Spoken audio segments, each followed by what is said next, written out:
আলহামদুলিল্লাহি রাব্বিল আলামিন ওয়াসসালাতু ওয়াসসালামু আলা সাইয়্যিদিল মুরসালিন আম্মা বা'দ ফাআউযু বিল্লাহি মিনাশ শাইতানির রাজীম বিসমিল্লাহির রহমানির রহিম আসসালাতু ওয়াসসালামু আলাইকা ইয়া রাসূলুল্লাহ ওয়া আলা আলিকা ওয়া আসহাবিকা ইয়া হাবিবাল্লাহ আসসালাতু ওয়াসসালামু আলাইকা ইয়া নবিয়্যাল্লাহ ওয়া আলা আলিকা ওয়া আসহাবিকা ইয়া নূরাল্লাহ।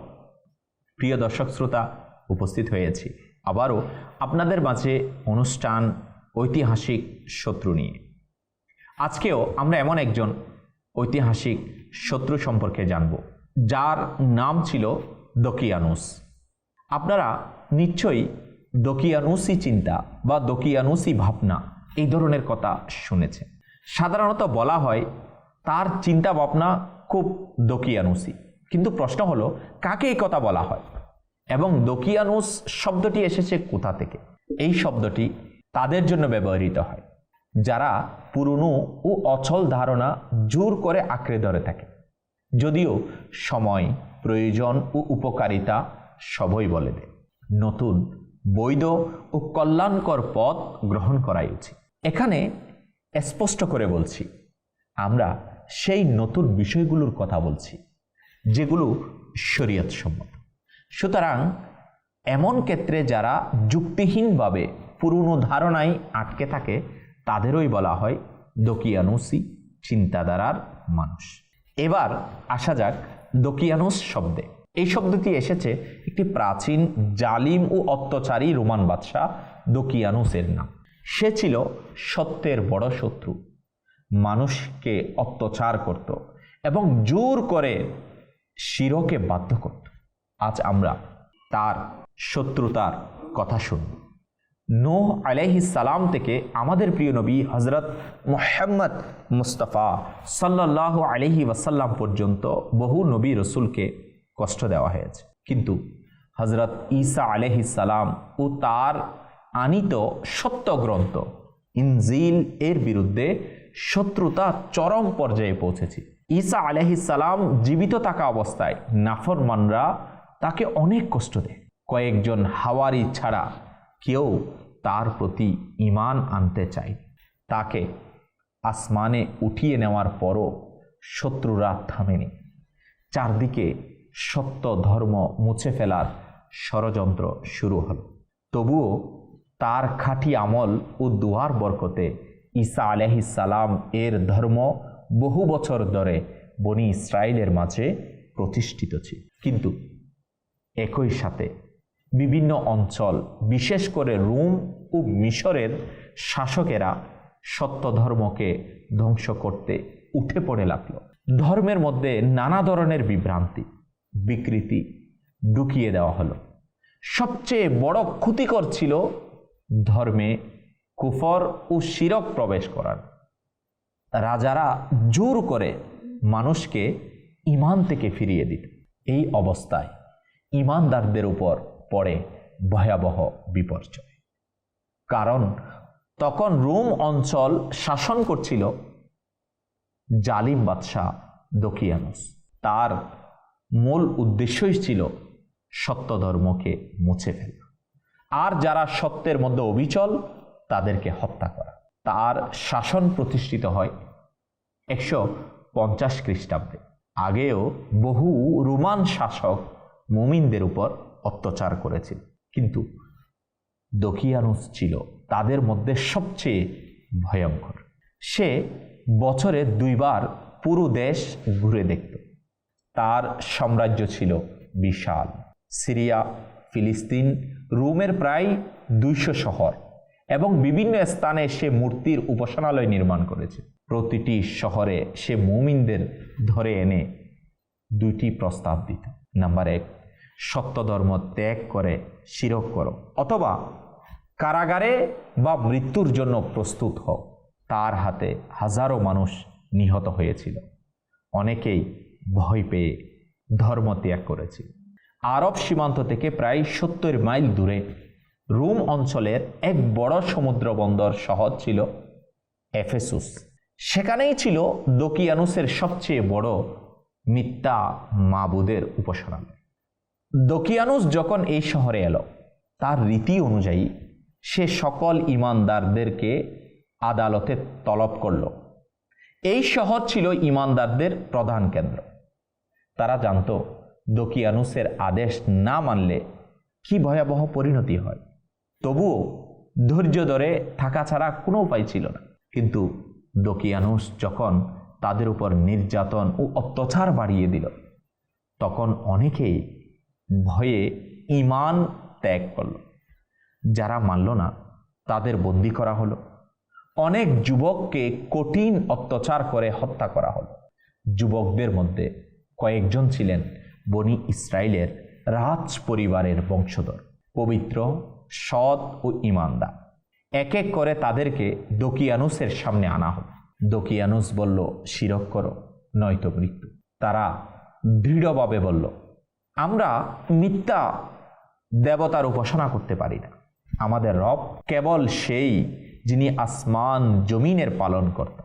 দকিয়ানুস বলল, আমি তোমাদের তারুণ্যের দিকে তাকিয়ে আমি আজ প্রাণ দান করছি, বাবার সময় দিচ্ছি, কাল সিদ্ধান্ত জানাবে।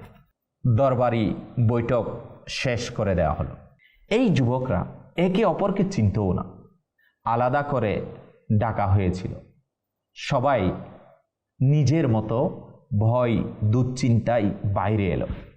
এক জায়গায় একটি গাছের নিচে এক একজন এসে বসতে লাগলো। প্রথমে সবাই পরস্পরকে সন্দেহ করল, যেন গুপ্তচর না হয়। অবশেষে কথা হলো। তাদের দুশ্চিন্তা, ঈমান, ভয় সবই এক হয়ে তারা এই কারণে একে অপরের বন্ধু হয়ে গেল এবং সিদ্ধান্ত নিল, চলো শহর ছাড়ি, কোনো গুহায় আশ্রয় গ্রহণ করি। দকিয়ানুসের দুঃশাসন শেষ হলে ফিরে আসবে। শহর থেকে 3 মাইল দূরে ইয়ানজালুস পাহাড়ে তারা গেল। পথে একজন ধুবি ও রাখাল যুবক তাদের সঙ্গে মিলল। সেও ছিল মুমিন, সেও দলে যোগ দিল। এবার তারা 7 জন হলো। ধুবির একটি কুকুরও সঙ্গে আসলো। সবাই ভয় পেল, কুকুর ডেকে ফেললে ধরা পড়ব। কুকুরটি আল্লাহ তাআলার ক্ষমতায় কথা বলল, আমি ডাকব না। সুতরাং সেও সঙ্গী হয়ে গেল। 7 জন মানুষ আর 8ম তাদের কুকুর। তারা গুহায় পৌঁছে আসর থেকে মাগরিব পর্যন্ত ইবাদত, দুয়া, জিকির করল। তারপর শান্তিতে ঘুমিয়ে পড়ল। আর তারা ঘুমিয়েই রইল আল্লাহ তাআলার অসীম কুদরতে। পরের দিন দকিয়ানুস স্মরণ করল যে তাদেরকে তো সিদ্ধান্ত জানানোর কথা দিয়েছিল। লোক পাঠানো হলো। পুরো শহর তন্ন তন্ন করে খোঁজা হলো, পাওয়া গেল না। এক সময় খবর এলো ওরা পাহাড়ের দিকে গিয়েছে, সঙ্গে একটি কুকুরও ছিল। দকিয়ানুস লোক নিয়ে সেখানে গেল, দেখলো সবাই গভীর ঘুমে। দকিয়ানুস রাগে ফেটে পড়ল, বলল, ঠিক আছে, ঘুমাতে চাও ঘুমাও, জীবিত অবস্থাতেই তোমাদের কবর বানিয়ে দিচ্ছি। এবং নির্দেশ দিল গুহার মুখ শক্ত পাথর দিয়ে দেওয়াল তুলে বন্ধ করে দিতে। এটাই তাদের সমাধি। দেওয়াল তুলে বন্ধ করে দেওয়ার পর দকিয়ানুস চলে গেল। কিন্তু আল্লাহ তাআলার ক্ষমতা অসীম।